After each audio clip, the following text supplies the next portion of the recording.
taught me a muscle technique that's going to help me make this patient's neck feel better.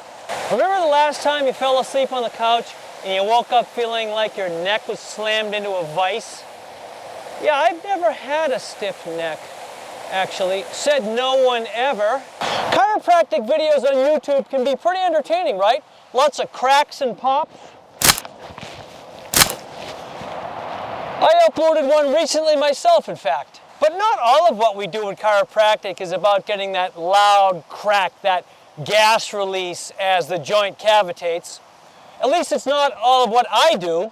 Look, as compelling as the chiropractic adjustment is, and it is, reestablishing that proper signaling from joints to brain and improving communication throughout, it's usually not the end of the road to solving that patient's complaints. So today, a sometimes miraculous soft tissue technique that should be tucked away in every practitioner's toolbox. Strain-Counterstrain, or Positional Release Technique, was discovered in the 50s by a really creative osteopath named Lawrence Jones. And like so many other bombshell techniques, just a lucky fluke.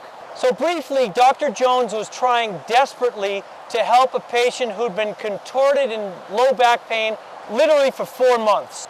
He decided to just try to find some crazy, wacky position that might afford this fellow some comfort so he could get a little bit of sleep at night. Well, after about 20 minutes of positioning slight changes in arms and legs and torso, he found a position that was somewhat comfortable. In fact, not bad at all. He left the fellow to attend to another patient for about 20 minutes, came back, and shocker, slowly got off the table. The patient was virtually pain-free. Well, that was the day that Dr. Jones stumbled on what would become a very powerful technique known as positional release. So, a quick screen of Sarah's neck flexors here shows solid and strong all around. Until, with her head right rotated, we double test the scalene muscle. In other words, she contracts into my hand, I then test, and it dramatically weakens. This is a strain-counterstrain problem. It represents aberrant feedback from muscle to brain.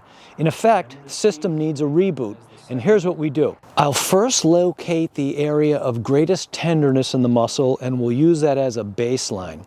From there, I'll make subtle changes in muscle length, little flexion, little rotation, until we find a point of least tenderness, in other words, the greatest reduction of pain from the initial spot. This is our treatment position, and I'm going to keep the patient in this exact posture for 90 seconds. It's important that she remains completely passive and relaxed. In that time, the body should be able to reset and recalibrate that feedback loop information, and everything should be back to hunky-dory. The muscle should no longer weaken on that double test, and function should be restored. In addition, there will be marked lessening of the pain on palpation.